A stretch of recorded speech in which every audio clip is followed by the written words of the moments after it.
Olá, sejam todos bem-vindos a mais um podcast Ponto de Entrevista. Eu sou a Patrícia Trindade. E eu sou a Andréa Tissoni e hoje o nosso bate-papo é sobre como transformar estresse e ansiedade em força. Você sabia, Patrícia, que o estresse prolongado pode causar problemas no nosso cérebro? Não sabia, Andréa, mas quem vai contar tudo isso pra gente hoje é a Aline Pereira.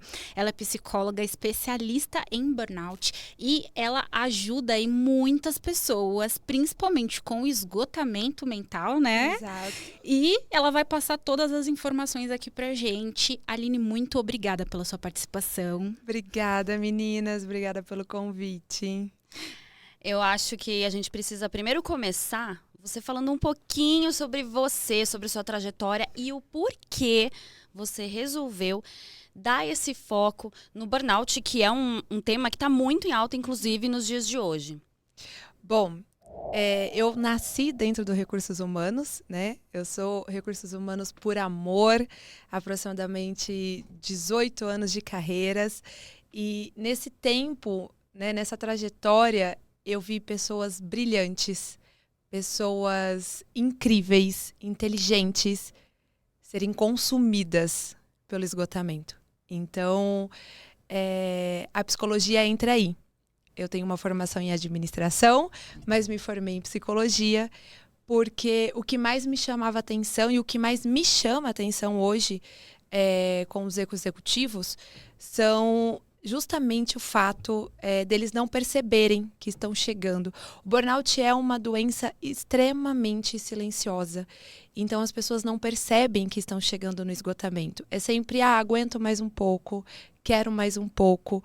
E a hora que percebe, a máquina já desliga. Então, a psicologia entra aí. Foi aí que eu dei voz a toda essa experiência no mundo corporativo.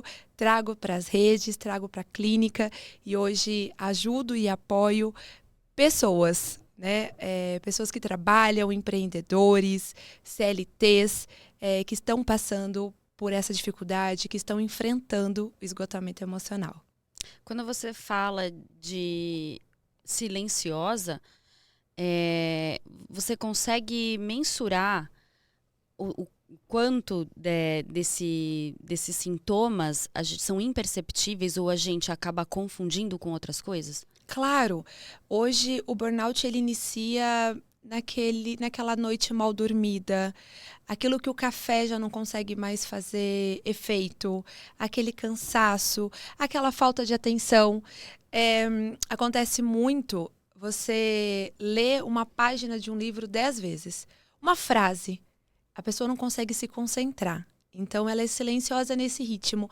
Você não percebe porque não te incomoda, você pode ler a 11ª, né? Aquela falta de sono, aquela irritabilidade.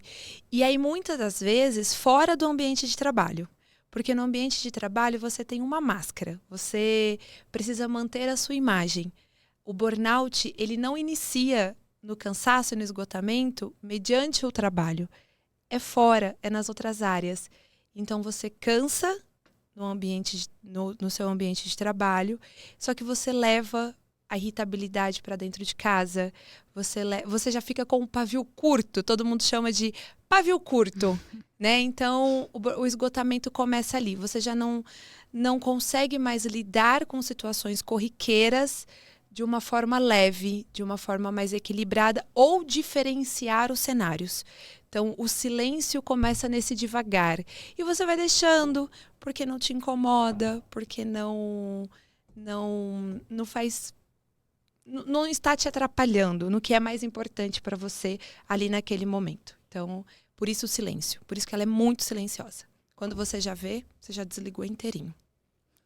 E, Aline, a gente vê que hoje em dia a maioria das pessoas ou tá ansiosa ou tá muito estressada, né? A gente vê um estresse crônico, uma ansiedade crônica. Sim. E como que isso se dá ali no ambiente de trabalho? Você acha que é um pouco dos dois?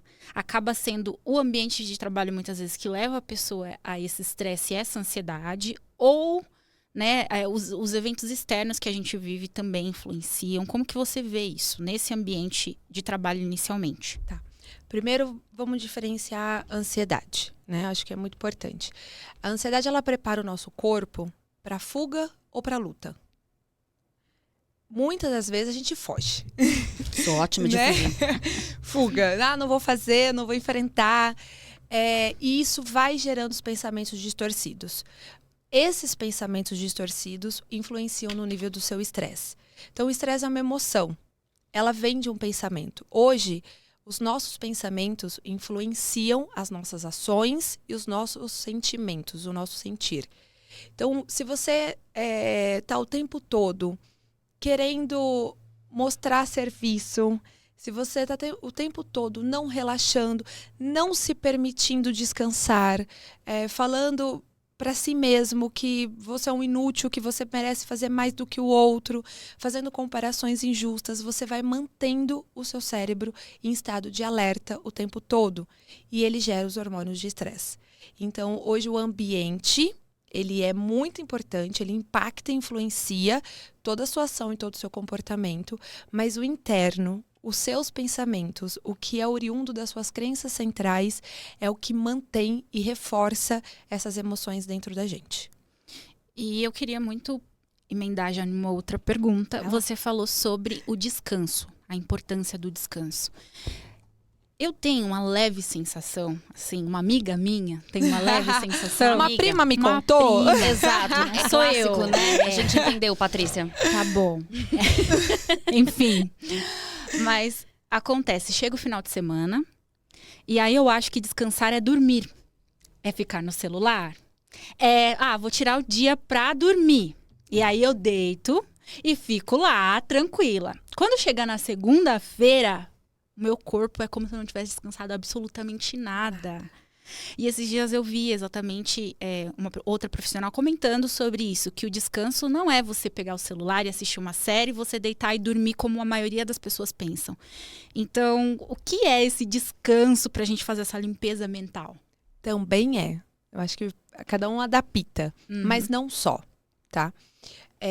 A gente, como nós estamos vivendo no esgotamento, a falta de energia numa pessoa com burnout, ela é uma das principais características. Então, a falta de interesse, a falta de vontade.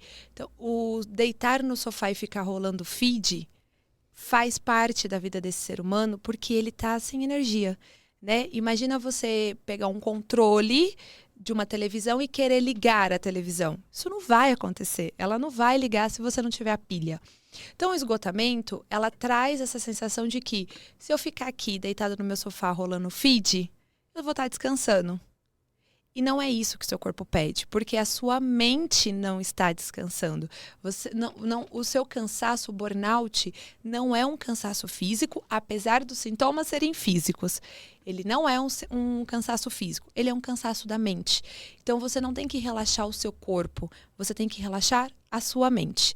Então, aí entra, hoje, parque. Eu vou contar uma historinha minha. Pode contar, a gente Por adora história. favor. Eu sou uma workaholica.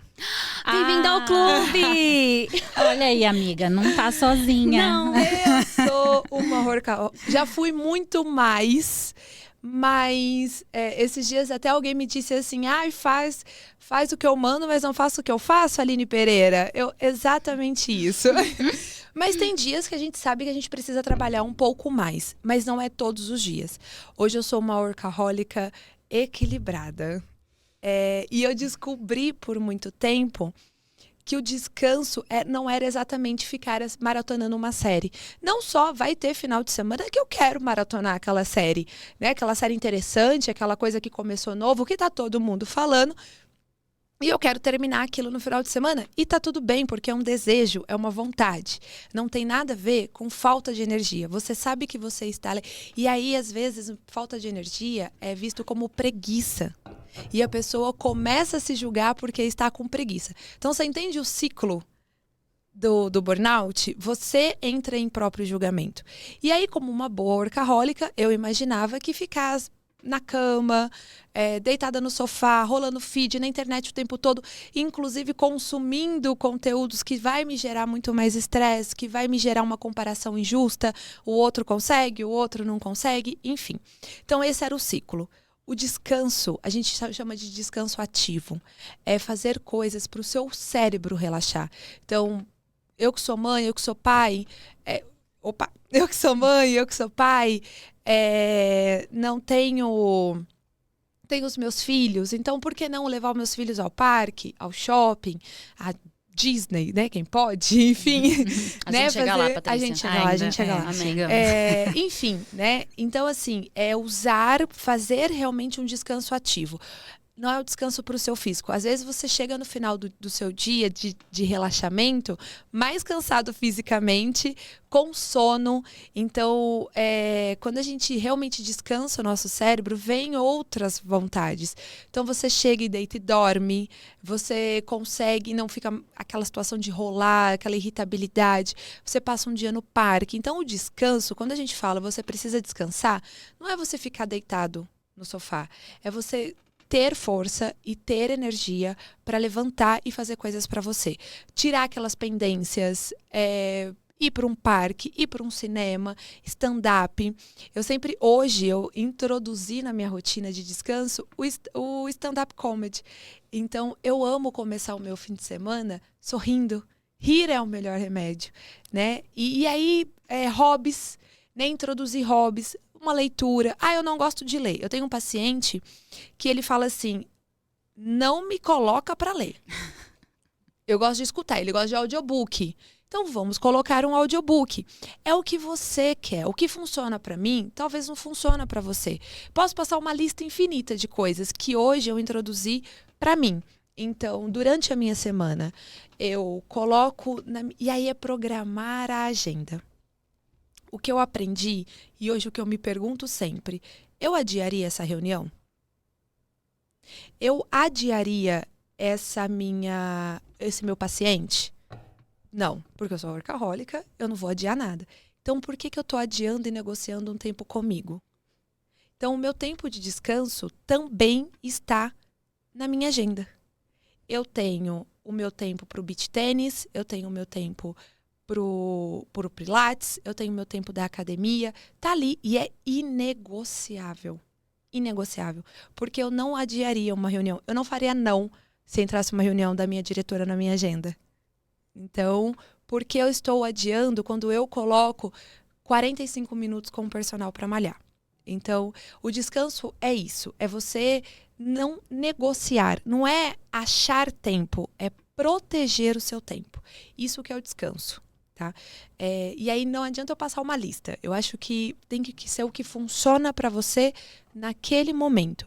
Mas é proteger aquele momento e deixar ele como se fosse inegociável. Não abrir mão de você para você mesmo, que é muito importante. Não, faz total sentido. E eu queria te fazer 2 perguntas, na verdade. Vamos lá. Existe pessoas com características específicas comportamentais, né?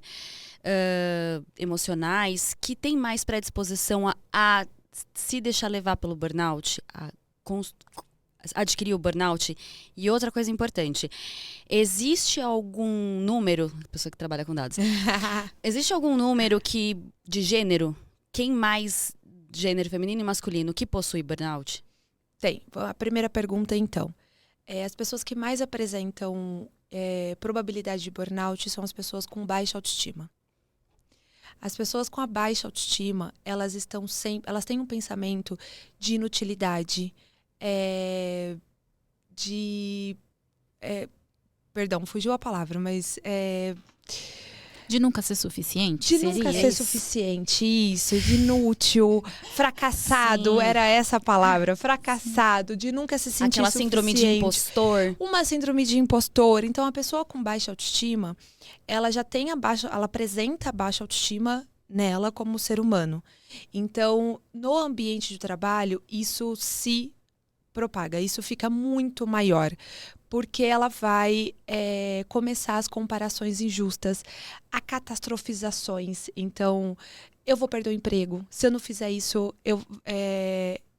vão me mandar embora. Né? Ou o empreendedorismo, né? O empreendedor. A gente fala muito do burnout no CLT, mas a gente não pode esquecer do empreendedor.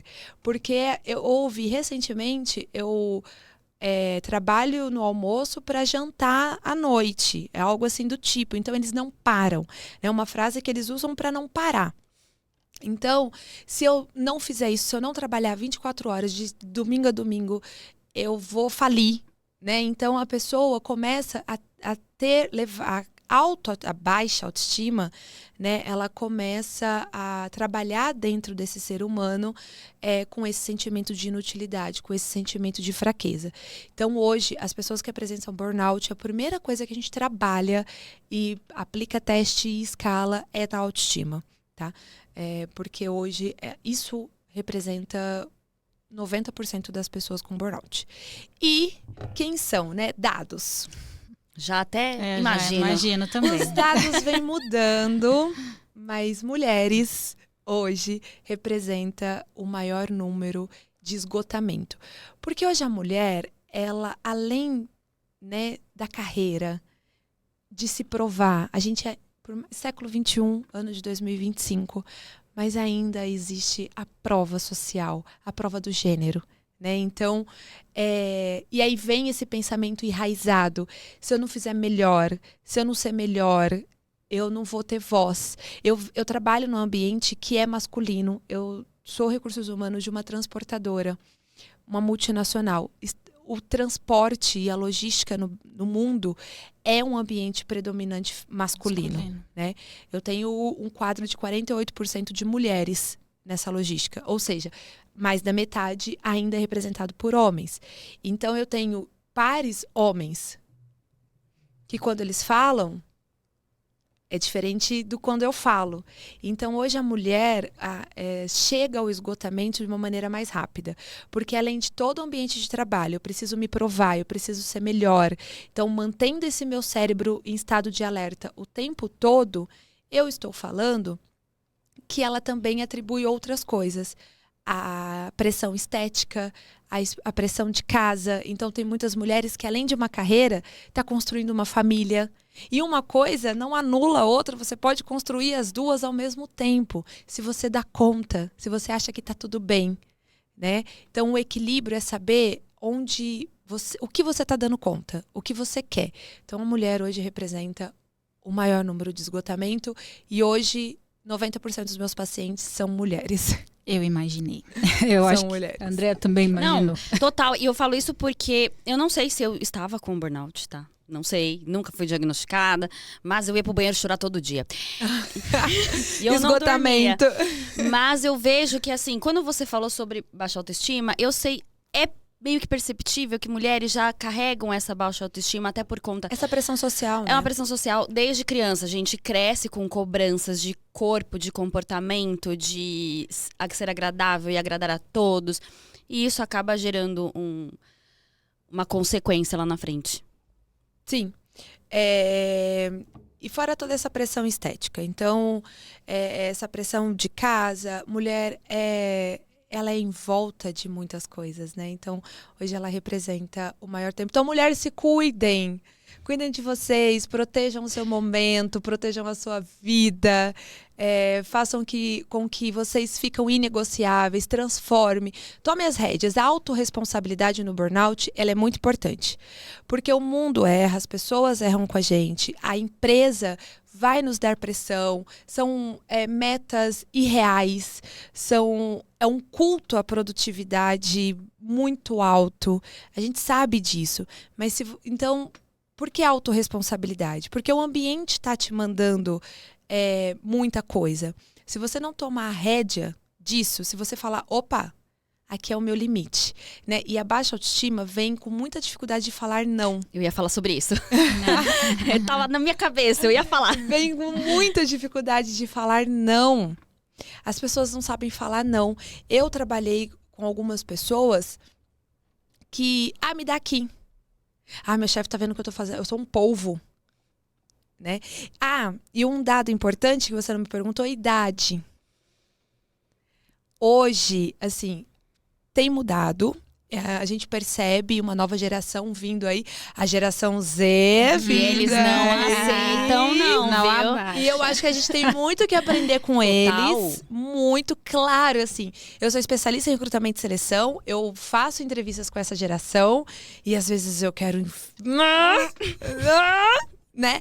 Mas eu entendo que são momentos de vidas diferentes. A gente vem de uma geração que o trabalho é um pilar da nossa vida, dignifica, é importante, te faz ser reconhecido, né? Então eu venho 30 a mais, né? Então hoje o burnout está estabelecido principalmente ali dos 28 aos 45 anos. Millennials. Os millennials. Até porque os nossos pais nos ensinaram Exato. que o trabalho... primeiro que assim, a gente tem que trabalhar duro pra gente conquistar as coisas. Então é o sofrimento que compensa, que se for fácil... No pain, no gain. Exatamente. É tipo coaching falando. Exato. Você tem que sofrer pra ganhar. Exatamente isso. É faz umas todo sentido. doideira. E essa geração vem pra desmistificar essa doideira. Eu falo muito no meu canal sobre o movimento anti-wellness. Porque a gente vem de um movimento wellness, skincare, massagem, e e um monte de coisa. E aí vem esse movimento anti-wellness. Eu não preciso passar maquiagem. Eu não preciso, né, Mayara? Eu preciso. Ela tá na geração, ela tá querendo voltar uma geração. Eu não preciso a roupa que eu tô tá ótima. Você só vai me entrevistar, né? Eu tô bem assim. Eu tô aqui no metrô, tô indo pra aí. Né? E eu vou. E tá tudo bem, porque não é minha roupa, é meu conteúdo, não é minha imagem. Então, a nova geração vem e a gente tem muito o que aprender com eles. Mas enquanto a gente não aprende, voltamos... A gente só julga. A gente só julga. A gente só julga. Voltamos aqui na nossa geração, nos milênios, que são os que mais sofrem com tudo isso. Porque a gente tem a pressão da construção. Então, do aparecer, a imagem é muito importante. E aí, quando entra essa baixa autoestima, eu sou inútil, eu sou um fracassado, por que eu vou começar um novo projeto? Vai dar errado. Né? O meu chefe pode me achar um preguiçoso. Por que eu não vou... Por que eu não vou... Eu não vou falar assim. Né? E muitas das nossas vezes, o ambiente onde a gente trabalha é um ambiente estressor. Não sou eu.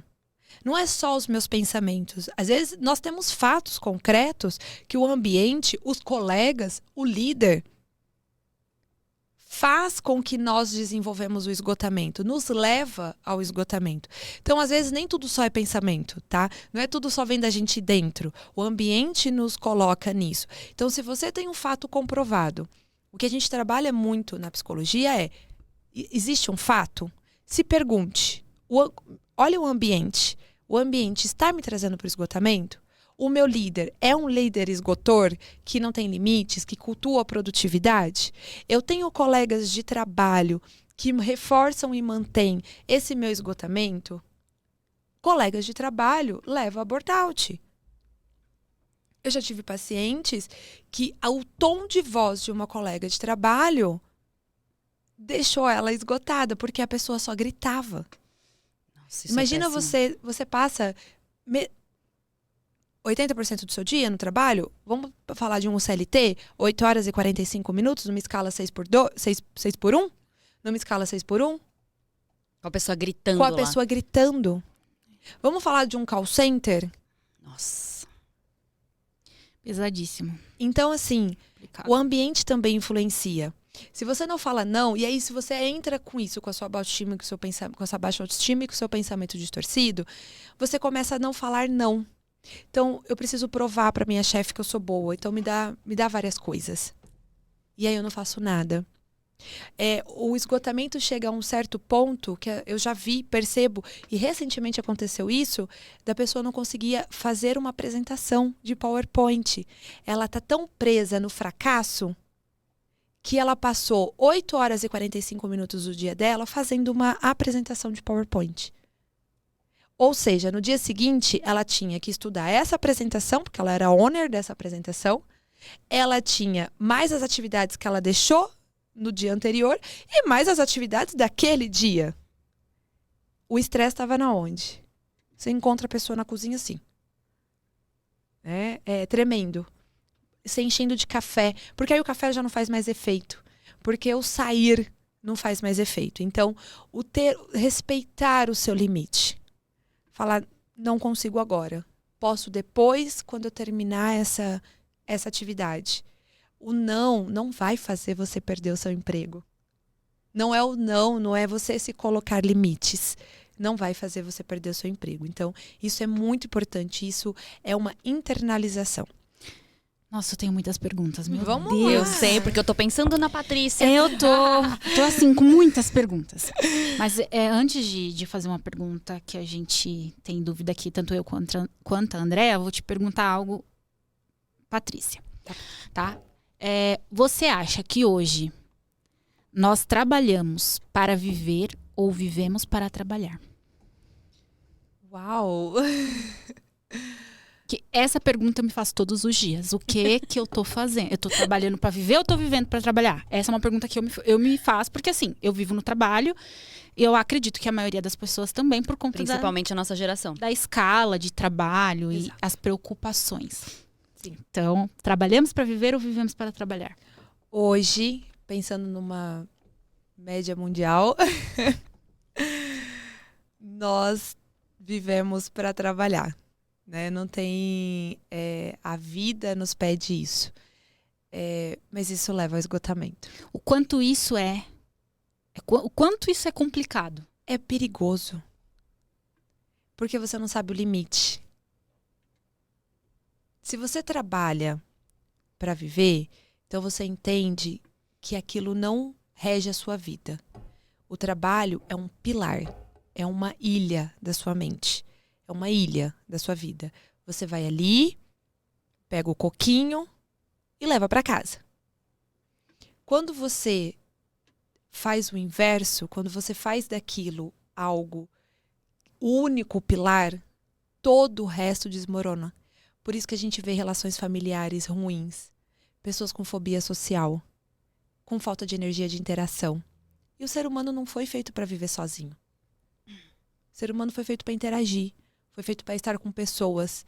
Então, quando eu deixo o trabalho e eu só fico com aquelas pessoas do trabalho, naquele ambiente de pressão, com aquelas pessoas que me irritam, e eu deixo de viver, porque aí eu chego sem energia, sem vontade, eu deixo de viver com quem a gente ama. E no trabalho, a gente possui uma máscara. A psicologia fala de máscaras. Nós temos máscaras em todos os nossos ambientes. Existe um ambiente que você não tem máscara. E você tem que fazer aquele ambiente. Eu, por exemplo, sou a Aline com a minha família. Eu amo ser a Aline com a minha família. Então, eu amo estar com a minha família. Se eu trabalho para viver, eu deixo de estar com a minha família, eu deixo de resgatar o meu eu deixo de investir um tempo nas minhas relações, nos meus estudos, nas minhas outras coisas. Eu tenho outras coisas para fazer, não só trabalhar. Então, dividir e organizar o seu tempo. É o norte, ter uma agenda até para o seu descanso. Andréa, me perdoa, amiga. É muitas perguntas. Não, pode É fazer, só tá mais fazendo. uma, mais Porque eu também tava duas. aqui até agora. Não tava. Vou perguntar mais duas coisas e aí eu vou passar para Andréa perguntar outro ponto. É normal? Você acha que é normal a pessoa já acordar pensando no trabalho? Não. Acabei de acordar. Já tô ali, meu Deus do céu, é muita coisa e tal. É normal isso aí? Só me responde, assim, só pra ficar sabendo mesmo. A amiga dela quer saber. Minha amiga quer saber, ela mandou um WhatsApp agora aqui perguntando. Aproveitar que a gente tá com a especialista. Claro. Eu não Ao posso vivo, gente, ao passar. vivo. Não posso. Mandou um Mandou um direct agora. WhatsApp aqui pra mim. Então vamos responder para sua amiga, Paty. Amiga da Paty. O que é normal e o que é anormal vai depender do seu limite. Então, eu não posso definir se é normal ou não considerado normal acordar pensando no trabalho. Como eu posso acordar pensando no que eu vou comer? Isso não pode ser o norte da sua vida. Então, tem dias que eu acordo pensando no meu trabalho, Mas todo dia, assim. né? Mas assim, todo dia. Todo dia a gente precisa olhar, né? O que tá por trás disso. Todo dia você precisa se perguntar: será que eu tô colocando o trabalho como o centro da minha vida? Por que eu estou pensando no meu trabalho todo o tempo? O que eu estou deixando de fazer que eu estou dormindo e acordando estressada com ele, pensando nele? Então, o todo dia é algo, um ponto de atenção, talvez um alerta, um amarelinho, tá? Não é verde, não é vermelho, mas um amarelo. Não, a gente também não pode radicalizar, né? Eu não gosto da radicalização. Eu não sou uma terapeuta que radicaliza. Eu não sou uma RH que radicaliza. Então, acordar pensando no trabalho, às vezes um dia, hoje eu sei que eu vou ter um dia puxado, deixa eu respirar. Hoje eu vou ter um dia puxado. Você está pensando no trabalho. Nossa, ontem deixei de fazer alguma coisa. Preciso colocar na minha lista de tudo hoje. Então, uma dica muito importante. Lista de tarefas. Nossa, Patrícia, a gente não faz isso, não. Lista de Eu tarefas. faço sim, a minha desse tamanho, querida. Eu não faço o quê? Mas Só não consigo check. combinar. Não Eu só não adianta consigo nada. fazer ela, mas eu Faço. Não resolve então. de nada. Mas é Não, uma é. lista realista. A lista realista. É que eu olho assim pra ela e eu falo, eu vou ter que fazer isso aqui hoje. Aí eu faço às vezes no ônibus, eu faço às vezes indo dormir. Ontem mesmo, falei pra ela, dormir, eu a não higienização do sono acabou ali, né? Olha, falei pra ela, eu acho que eu sendo vou reprovada dormir. na prova aqui. Não, aqui eu 0,0, na verdade. Eu falei pra ela assim, eu acho que eu vou dormir. Mas antes, eu vou fazer um negócio aqui, um texto. E aí eu te mando pra você ver o que você acha. Tudo bem, mas eu tive um dia muito puxado hoje. Não consegui olhar o texto, mas na hora de dormir eu olho, aí não dorme muito 3 bem. empregos, né, Patrícia? Quase isso, eu tô quase Julius. Né? Eu tô quase nessa um Julius, vibe também. 2, 3 empregos, mas enfim. Vou falar, eu também tenho 3, então... É por isso que mulher tem essas paradas, entendeu? Olha aqui. Eu acho que aqui Exemplo. renderia... Nosso cartão é maior, gente. Exatamente. Renderia 3 horas de conversa, eu tenho tanta pergunta. Gente do céu. Mas enfim, vai lá. Mas voltando pra dica, a lista de tarefas ela é muito importante. Eu chamo de meu to-do. Realmente, milênio, gosto de agenda, gosto de caderno. Então, eu uso o meu caderno. Isso aqui pra mim não funciona. Não funciona. Eu gosto de anotar. Eu compro canetas bonitas. Eu tenho uma agenda bonita com brilhos e extremamente infantilizado, inclusive. Quem nunca? Comprem canetas bonitas para escritas terapêuticas. É maravilhoso. Eu adoro. Qual que é o melhor pré-treino para academia? Lookinho novo. Qual é o melhor pré-treino para escrita terapêutica? Canetas bonitas. De gel, gente. De aquelas gel, fluorescentes. de brilho, glitter. Perfumada, compro, é isso. perfumadas, compro. Adoro. Adoro também. E aí, ali eu escrevo. Eu termino o meu dia de trabalho dando check e fazendo a lista do dia seguinte. Pode ser que daquela minha lista de hoje eu não fui tão realista, ou aconteceu percursos no meio do caminho que deixou que eu não fizesse tudo. Eu coloco para o dia seguinte. Eu já deixo a minha lista do dia seguinte pronta. Deus, você é muito organizada. É eu só tenho TDAH, Eu gente. tenho não mas funciona. ajuda. Escrita Eu sou terapêutica. tão bagunceira, gente, sério. Eu tenho uns 5 bloquinhos diferentes. E aí, cada dia eu anoto em um. Aí, o dia eu anoto do cachorrinho lá, do que tem um cachorrinho desenhado no fundo. Aí, eu anoto no cachorro. Aí, Esquece cansei o desse cachorrinho. bloquinho. Aí, jogo o bloquinho pro lado. Mas aí tem um outro bloquinho que eu ganhei e não usei ainda. Eu vou usar ele. Só que eu me perco todinha. Porque Quando eu ela não sei anota usar. num papel avulso, aí ela fica caçando na mochila dela o papel. Cadê Olha onde eu aqui. coloquei? Sim, vamos escolher uma coisa legal. Eu sempre escolho eu fico na internet escolhendo. Dezembro eu tiro pra escolher onde eu vou comprar. E não é agenda, é um caderno. É um caderno real. É um tipo, não é um caderno real. planner. Porque agora tem as Não, ideias dos planners e eu não me dou bem com o exato. planner. Não, o meu não é planner. Eu faço o meu planner. Eu coloco ali. Então, eu sempre vou colocando. Claro que tem um mensal, se eu quero fazer um exame médico, se eu quero... E aí, como eu disse no início, é inegociável. Se em março eu coloquei que eu vou fazer um exame médico, eu vou já tomar a ação para fazer aquilo. Então, a mudança ela tem 3 pilares. Você não muda sem isso. Sem isso. Primeiro é clareza. Se você não tiver clareza, você não saber o porquê daquilo, aquilo não fizer sentido para você, você não vai sair daquele lugar. Se você não tem clareza do que você quer, para onde você vai, qualquer barco que você entra, o destino tá ok. Então, a clareza é muito importante. Então, por que eu quero ter uma... E é isso para qualquer coisa pequena, tá? Por que a lista de tarefas é importante? Tem que fazer sentido para você. Onde eu vou anotar? Tem que fazer sentido. E aí, autorresponsabilidade é o segundo pilar da mudança. Se você não tiver autorresponsabilidade e não saber que a pessoa que está do seu lado, a Andréia, pode querer muito te ajudar. Mas se você não fizer, se você não se organizar, não vai acontecer. Então, é autorresponsabilidade. Você tem que tomar as rédeas da sua vida. Você tem que fazer por você mesmo. Por mais que o outro te ame e queira fazer. Ah, mas foi o outro que errou comigo. Por que eu tenho que mudar? Por que eu que tenho que ir lá? Porque é você que está sentindo a dor. Se você não espera nada do outro e faz você mesmo, isso chama autorresponsabilidade. E o terceiro, ação gradual. É realmente comprar a agenda, comprar as canetinhas bonitinhas e ir fazendo aos poucos. Então, você não precisa anotar. Para eu chegar nesse patamar hoje de saber o que eu vou fazer amanhã, foi muitos anos de treino. E às vezes até hoje, meu Deus, isso não estava aqui. Da onde foi que você apareceu? Mas tudo bem, eu vou lá e anoto. Foi uma coisa que eu fiz. No final do dia, e isso não é para te gerar mais estresse, é para você ter um norte, para você saber onde está o furacão, né? Bom, o que eu fiz e o que eu não fiz. O que eu posso melhorar para conseguir concluir amanhã? Você se pergunta, você se autoavalia. Não é para gerar mais estresse. Ah, eu sou inútil, olha isso. Não terminei. Sou uma fracassada mesmo. Não é sobre isso, é sobre...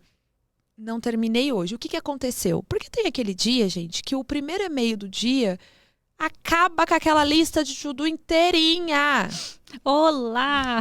Tudo bom? Tudo bem? Inteira. Acontece muito. E aí a culpa é minha? Não, é o ambiente. É saber que a gente vai enfrentar. Então, equilíbrio, organização, que a gente trabalha muito no burnout, exatamente é saber que vai ter dias que o primeiro e-mail vai destruir tudo aquilo, toda aquela sua agenda. Mas que você vai respirar, vai tomar um café e vamos lá.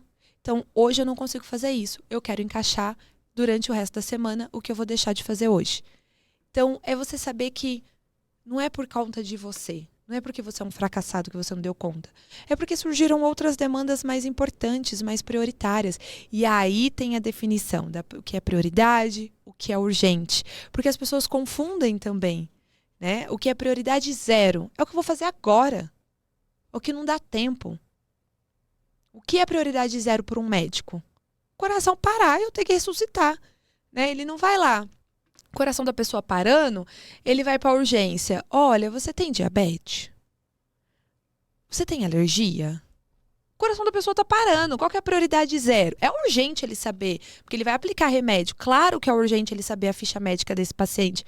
Mas a prioridade zero é ressuscitar. Então, nossa vida também... Você sabe o que é prioridade zero. Você tem... Imagina as suas atividades e o que é... Eu tenho que fazer agora. O que eu posso fazer daqui 2 horas? O que eu posso deixar para amanhã? Se você deixa tudo para amanhã, aí é fuga, aí é outra conversa.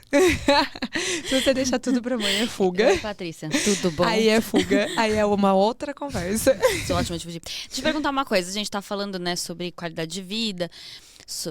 Quais as consequências a longo prazo se você não cuida muito bem, né, da sua saúde mental? Essas consequências, tanto para a performance quanto para o bem-estar pessoal da pessoa. Muita coisa. E aí a gente pode falar de sintomas físicos a sintomas emocionais, e a gente pode começar pelos emocionais. Então, ao longo do tempo, né, como eu disse lá no começo da nossa entrevista, começa com uma falta de concentração, uma perda de memória, passa por uma irritabilidade, o que antes eu tolerava, hoje eu já não tolero mais. Começa a vir os sintomas, a sensação de fracasso, a baixa energia, Então, o primeiro sintoma do burnout, assim, a longo prazo, como eu disse, ela é silenciosa. Às vezes as pessoas passam anos se colocando em situações extremas de esgotamento. E aí vai chegar um momento que a conta vai chegar. Né? Você passa 3 horas num restaurante, quando você vai sair, a conta chega. Não importa quanto tempo você fica nesse restaurante, a conta chega para você, o que você consome. A conta vai chegar. Se vai ser 100, se vai ser 1.000, a conta chega. Então, o burnout é a mesma coisa. É você estar num restaurante por anos da sua vida, e um momento o garçom vem e te entrega. E aí ele vai te entregar uma conta de irritável, perda de memória, estresse. E aí vem para o sintoma físico. Baixa produtividade. Aí gente, esse é o principal característica. Uma frase que sempre permeia as pessoas com a síndrome de esgotamento. Mas antes eu fazia tudo. Antes eu era uma máquina. Hoje, tô cansada. Hoje eu deixo. Hoje eu não quero mais me envolver em novos projetos. Hoje eu vou lá, faço o que eu tenho que fazer. Antes não, eu dava ideias. Eu queria fazer isso, eu queria fazer aquilo. Então o burnout, ele começa assim, você perdeu o interesse. Você não tem mais o interesse, você não tem mais a energia, você não tem mais a vontade. Né? E a síndrome de esgotamento te coloca nesse lugar. E é um processo muito longo.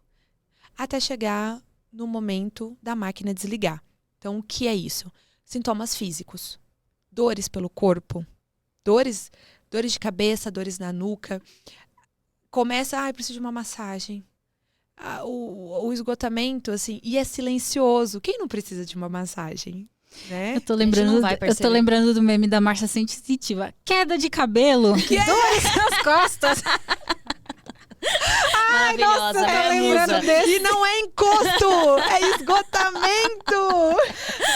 A gente achando que era Falta encosto. de energia. Não, você vai ver, não, é ser. só um burnout. Só um burnout, tá? Pode ser, vamos lá, né? Pode Cada ser? um com a sua religião, pode ser, mas não é só. Eu vou julgar que é Mercúrio retrógrado. Exato.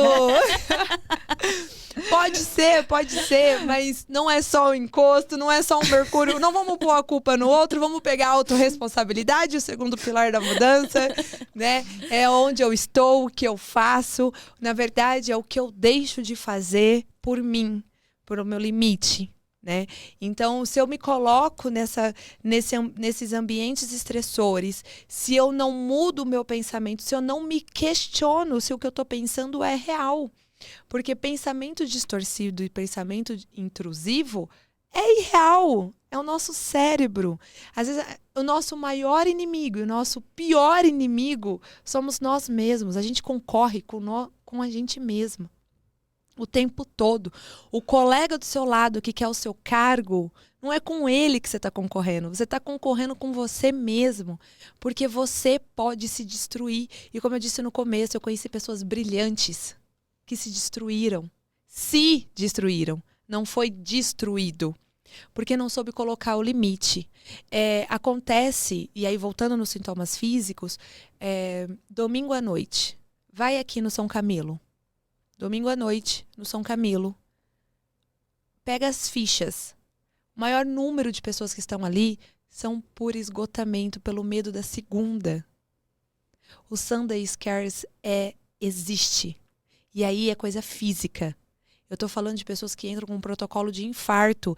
E eu não vou falar para você que não existe o infarto. O esgotamento, ele pode levar a uma parada cardíaca. Porque você tá colocando o seu corpo em estresse tão absoluto. O estresse é o hormônio. Você tá injetando hormônio em você o tempo todo, se colocando num lugar de alerta o tempo todo, que o seu corpo vai falar assim, não consigo mais. Puf! Desligo. Por isso que a gente vê pessoas tendo crises na rua. Recebi um vídeo hoje, vindo pra cá, aqui na Faria Lima, uma pessoa que foi demitida e ficou pelada. Olha o estado de sofrimento dessa pessoa, ali na baleia. Olha o estado de sofrimento. A pessoa ficou maluca? Sim, a pessoa surtou. A pessoa surtou porque talvez aquilo era a coisa mais importante da vida, ou talvez não. Talvez o ato de tirar a roupa foi o ato de liberdade, a gente não vai saber. só se eu conversar com ele, né? Pra saber o que ele pensou. Mas tem ambos os lados aí. Pode, inclusive, vir ser entrevistado aqui por nós. Eu também queria Você. conhecer esse divo. Que fez isso, chama a gente no direct. Chama a gente no direct. A É gente isso. conversa e vai te escutar. E Você traz fala a o que você Aline quiser. pra poder fazer a análise. Isso, eu quero muito conhecer a sua história, inclusive. Então, você tá no estresse. Então, se você for no seu Camilo hoje, no domingo à noite, vai estar ali pessoas tomando diazepam, clonazepam, porque elas estão com taquicardia, sudorese, dor de cabeça, aquela dor de cabeça sua que não passa. Ai, nossa, faz 3 dias que eu tô com essa lateção, assim. Aquela dor na nuca. É a pressão. É a pressão que você está se colocando. Aquela dor no ombro. Então, o burnout, ele é silencioso. Mas e o corpo vai dando sinais, ele né? vai te dando sinais. Ele vai te dando aquela massagem que você saiu da massagem e não relaxou. Tem pessoas que como eu disse no começo, eu sou uma workahólica. Chegou um momento da minha vida que eu estava com várias coisas para fazer. Falei, eu vou para massagem. Meu autocuidado. Eu saí mais dolorida. O massoterapeuta falou assim, eu não tô conseguindo tirar os seus nós. Ali já era um alerta vermelho. Porque a minha musculatura não estava conseguindo relaxar com um massoterapeuta, com um especialista que tira. Então imagina a tensão daquilo que eu estava colocando para mim. E eu não ia relaxar nada, porque eu estava deitado na maca dele, eu lembro exatamente desse dia. Eu estava deitado na maca dele, pensando que eu estava ali, mas eu tinha deixado de fazer 2 coisas. E carregando a culpa, né? E carregando uma culpa. E aí, o que eu mando pros meus músculos? A culpa. O que eu mudo? Eu mando o hormônio de estresse. O que acontece? Enrijece. Os atletas sabem disso. Por que os atletas estão sempre em alerta? Né? Não posso, vou ganhar, vou fazer isso. Porque ele tá mandando... Já viu preparação de lutador? Não. Lutador de boxe? Eles ficam falando na orelha, você é bom. Eles vão lá brigar com o outro, né? Um dia antes, eles ficam um na frente do outro pra ameaçar, pra fazer isso. Por que eles estão fazendo aquilo? Pra estimular os hormônios do estresse, da raiva, da vontade de querer, sabe? Um punch, assim. Sim. Então, você se coloca o tempo todo nesse estresse porque você precisa resolver, você precisa fazer isso. E aí você vai mandando para os seus músculos. Então, o burnout é físico também. É aquela dor nas costas que não passa. Eu preciso trocar de cadeira. Não, você precisa pôr limite, você precisa levantar dessa cadeira e caminhar num parque. Você precisa levantar dessa cadeira e ir até a copa, pelo menos tomar uma água gelada. Né? Você tá tomando água? Então, às vezes não é a cadeira. Eu tô com uma dor de cabeça que não passa. Neosaldina não resolve mais. Não vai resolver. Porque você não tá dando tempo pro seu cérebro. Entre um trabalho e outro, respira. Bebe uma água, toma um café. Se o chefe passar na copa e você está tomando um café, não vai falar que você tem baixa produtividade. Vai falar que você faz pausas. Adianta você se quebrar? Você vai dar o máximo de você agora, mas daqui a pouco você vai estar destruído. Você vai acordar cansado o tempo todo. Você vai se afastar das pessoas que você ama. Então, estar no síndrome de esgotamento é realmente estar não saudável em todas as áreas da sua vida. Física, espiritual, né? Que a Márcia sentiu. Física, espiritual. De relações familiares, amigos, relações amorosas. Tem relacionamentos que terminam, né? A gente sabe aí. E aí, porque vem aquela máxima de que você não pode ter uma vida equilibrada. Eu ouvi recentemente, meu casamento tá indo mal. Então isso que significa que a minha carreira tá indo bem, né? Caramba, já falei isso. Azar no amor, sorte na vida profissional, pelo menos alguma coisa. E por que não ter sorte em tudo? Porque tem que ser uma escolha, Porque né? tem que ser uma Abrir mão de escolha. uma coisa pela outra. Por que eu não posso proteger todas as áreas na mesma intensidade? Porque uma coisa tem que ser maior que a outra. Eu tenho que ser maior que todas essas áreas. Você é a prioridade. Exato. E as pessoas acham que é egoísmo. Mas por Não que é tão difícil, Aline, a gente encontrar esse equilíbrio entre vida profissional e vida pessoal. Parece que as duas coisas estão muito ali, juntas, e que a gente, às vezes, é difícil separar, ter essa separação, né? Para viver, a gente precisa de trabalho, a gente precisa de dinheiro. De dinheiro. Desde quando o mundo é mundo, Sócrates sentava numa pedra e trocava sabedoria por peixe, né? Coisas assim.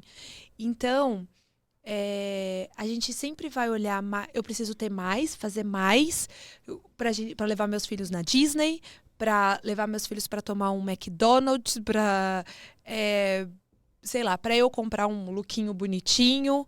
Então a gente sempre vai ter pensar que o trabalho vai nos trazer tudo isso. E traz, a gente sabe que o dinheiro compra, né, tudo isso. Mas ele não compra a saúde, ele não compra as relações verdadeiras. Então é um equilíbrio, é muito difícil, porque a gente coloca ainda o trabalho, e principalmente a gente estava falando no início, a nossa geração millennium, é muito importante ver um milênio desempregado. Ele está com a autoestima lá embaixo. Porque ele não está sendo visto como uma pessoa de sucesso. Então, para nós é muito importante a imagem, o sucesso. O sucesso ainda faz parte da nossa vida. Eu quero mostrar para minha família, para os meus amigos. E aí, muito não é mostrar pra gente, tá? Muito é mostrar pro outro. Exatamente, outro. É isso que eu ia falar. É aquela coisa da comparação, né? A comparação injusta. Então, eu quero mostrar para o outro o quanto eu estou viajando, enquanto eu estou comprando roupas de marca, enquanto eu estou frequentando lugares bonitos, ou simplesmente porque eu estou pagando o meu aluguel, porque eu estou conseguindo ir e vir de metrô, né? Porque quando a gente fala de burnout em alto escalão, empreendedorismo, existem burnouts em todas as categorias e níveis de cargos. Desde os entry-levels, os níveis muito mais operacionais, até os níveis grandes executivos. A gente percebe muito mais em níveis mais altos porque trabalham com decisões, com metas, com culto de produtividade. Mas eu estou falando aquele funcionário que trabalha numa escala 6x1, de domingo, de feriado, né, que é o momento que ele poderia estar com a família está em casa e ele está trabalhando. Então, o esgotamento também entra ali naquela pessoa. Né? A lei já protege isso, pelo menos um domingo por mês a pessoa estar em casa, por mais que ela trabalhe no domingo. Então, a lei já faz essa proteção. Mas, mesmo assim, né, estou falando de 4, 1. Né? Então, é muito difícil mesmo conciliar, principalmente na realidade que a gente vive hoje. A gente vive num país emergente, que as pessoas precisam trabalhar. Então, a gente não pode levar em consideração também uma pequena massa. A gente tem que levar como um todo. O esgotamento está lá naquele enfermeiro, naquela pessoa que não tem pausa. Né? Vamos falar do médico? Cara, 12x36. O porteiro trabalha 12 horas seguidas. 12. Noturno. Né? Que é o horário que a noite foi feita para dormir, tem pessoas que trabalham. Então, é realmente muito difícil. Às vezes, a própria realidade da pessoa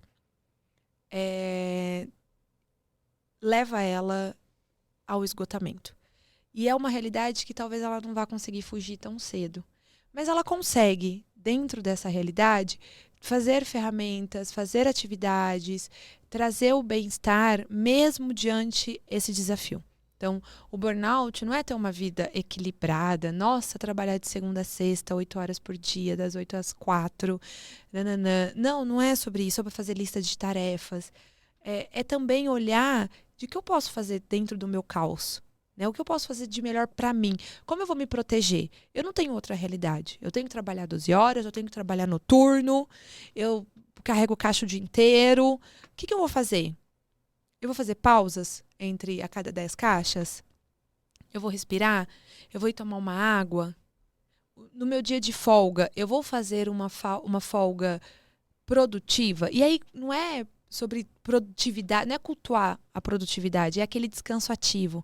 Será que na minha folga eu vou dormir até 1 da tarde, depois eu vou ligar a sessão da tarde e vou fazer mais nada? Não, por que não dividir a sua folga em momentos de organização, de coisas para você, de autocuidado, de futilidade, por que não? Né? Eu vou ser bom nem para mim, nem para o meu país hoje. Hoje eu vou maratonar uma série. Né? Por que não, na minha folga, fazer isso? Eu tenho uma paciente que ela é cabeleireira. cabeleireira. E ela tá com síndrome de esgotamento. E ela folga de terça-feira. Ela folga às terças e folga no domingo. E eu falei, o que você tá fazendo na sua folga? Falei com ela essa semana, o que você tá fazendo nessa folga? Ela durma até 1h da tarde. E depois eu faço mais nada. Aí eu fico me sentindo tão ruim. Porque eu não descansei. Deixei um monte de coisa pra fazer. Eu tinha que lavar roupa, eu tinha que pagar conta, eu tinha que ir no banco. E aí eu não fiz nada. Porque você se culpa mesmo, é um ciclo, né? Exato. Tipo, eu fiquei até 1h da tarde e não consegui fazer metade do que eu queria fazer agora no já dia. Exato, agora já tá acabando o dia. E aí o que é isso? Fuga. É a sua ansiedade, é o seu esgotamento te levando pra fuga. Você tá fugindo. A gente não consegue fazer isso. Então, para essa semana, a atividade dela, inclusive, é trazer um plano real de um dia de folga. Como ela vai folgar? E ela tá se distanciando do marido. Então, no domingo que ela também tem folga, ela dorme. Aí, no domingo que ela vai lavar roupa, no domingo ela vai fazer isso. E aí, tava tendo até um problema de relação ali. Falei, então vamos fazer 2 planejamentos. O planejamento da folga de terça e o planejamento da folga do domingo. E eu tô falando de um trabalho operacional. Então, assim, é que ela não tem... Ela tem que fazer a comida, ela tem que lavar a roupa, ela tem que limpar a casa, ela tem que cuidar das coisas dela e das coisas do marido, né? Então, vamos envolver esse marido também nas atividades de casa. E aí, a gente trabalha esse lado do esgotamento, né? O lado de que eu tô tentando descansar, mas eu não tô conseguindo. Porque eu tô deixando de fazer coisas. Então, a gente vai internalizar. Ela gosta de academia. A gente internalizou 40 minutos de academia. Acordar mais cedo. Ela gosta de ler. Então, a gente vai colocar no dia da folga. Se durante a semana normal ela lê 1 página, ela vai ler 3 ou 4 páginas no dia de folga. Ela vai fazer o skincare, ela vai caminhar no parque, ela vai fazer outras coisas. Ela mora com a sogra, ela vai conversar com a sogra. Ela gosta muito da sogra. Então, assim, ela vai fazer coisas produtivas. Ela pode dormir até mais tarde? Ela pode dormir até mais tarde, claro. A gente vai fazer uma lista enorme de coisas, porque aí no final do dia acaba cansando mais? Não, a gente vai fazer o que é real, né? Então, se eu tenho um cesto de roupa hoje, eu vou lavar metade hoje. E a outra metade eu vou deixar lavando durante a semana. Eu vou dividir as minhas tarefas. E aí a gente consegue perceber um relaxamento. A pessoa começa a falar assim, e é incrível, a pessoa começa a falar assim, eu posso deixar para amanhã.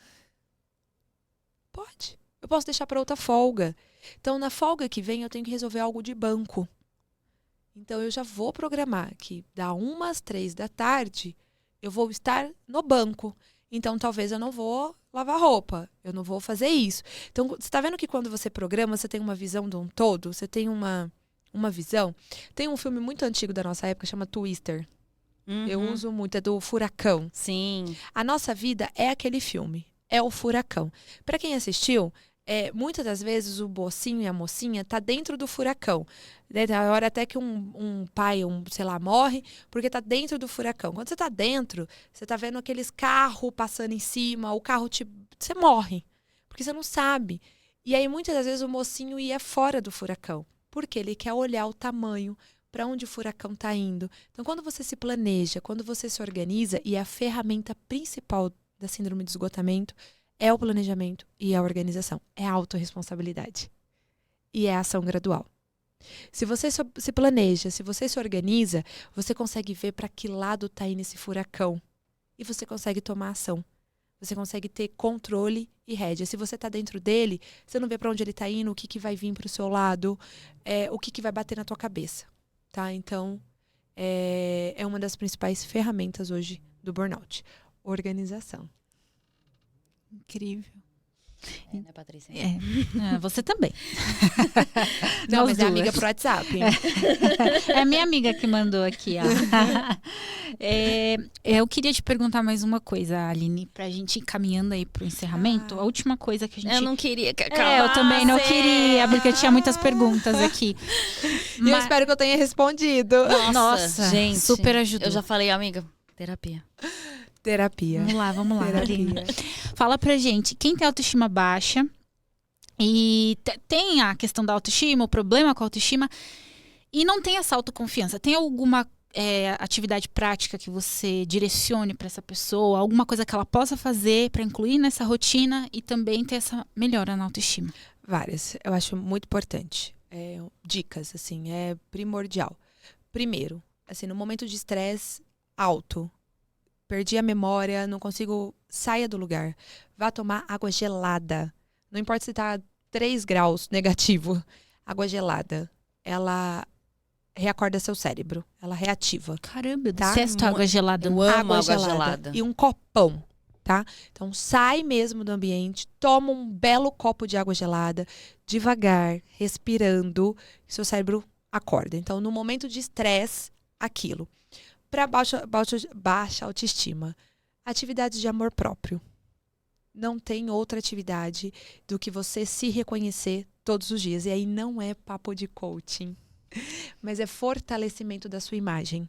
Fortalecimento do seu reconhecimento. O que é autoestima? Autoestima é você reconhecer o seu valor. A pessoa com autoestima alta é uma pessoa que reconhece o seu próprio valor. A pessoa com a baixa autoestima, ela não reconhece o seu valor. Então, é comemorar as pequenas conquistas. A gente não precisa comemorar que comprou um carro zero. Eu posso comemorar que hoje eu levantei da minha cama e escovei os meus dentes. Coisa assim. Hoje eu não esqueci de passar um batom. Hoje eu não esqueci de sair de casa e dar um beijo nos meus filhos. Sabe assim? Pequenininho. Coisa do dia a dia. Um abraço. Hoje eu consegui entregar o meu trabalho. Hoje eu consegui estar no meu ambiente de trabalho sem me colocar a pressão de que eu preciso ser perfeito. Eu posso ser imperfeito, né? Ou eu posso não entregar. Eu consegui falar um não. Chegou uma atividade e eu consegui falar um não. Então, para melhorar a sua autoestima, é o seu reconhecimento. Não espere o reconhecimento do outro. Claro que o que vem do outro é muito positivo, influencia o que a gente pensa, porque a autoestima ela é criada e definida pelo ambiente, pelas nossas relações, por todas as nossas experiências. Então, o ambiente, ela influencia. Mas o que você reconhece de si mesmo, qual é o seu valor? E é essas pequenas conquistas. Comemorar suas pequenas vitórias. Que incrível. Agora, pra gente finalizar, eu queria que você falasse pro público de casa uma mensagem que eu acho que é muito importante, porque tem muita gente passando por isso. Inclusive, burnout foi o tema escolhido pela nossa audiência numa enquete que eu fiz. Então, assim, tem muita gente interessada em entender sobre burnout. E aproveita e deixa as redes sociais pra gente, pra quem quiser saber um pouco mais do seu trabalho, acompanhar você e também, né, até ser atendida. Eu tenho uma amiga que eu acho que ela vai... Tô de portas abertas. Bom, terapia não é pra quem é fraco. Você estar no esgotamento é você estar, isso não define o seu valor. Então, a mensagem que eu quero passar é que se você está nesse momento, isso não define o seu valor. Você pode tomar as rédeas, você pode tomar a decisão da sua vida hoje. Decida mudar, faça os 3 pilares da mudança, tenha clareza do que você quer, traga a autorresponsabilidade e comece a implementar pequenas ações. Comemore cada passo. E terapia não é para fraco, então quem quiser saber mais, saber se entender, se compreender, se desenvolver, né? Porque terapia é desenvolvimento pessoal, é autocuidado, é olhar para si. Me segue lá, é psi.alineppereira. Diariamente tem conteúdos sobre esgotamento, dicas de descanso e a gente se encontra lá.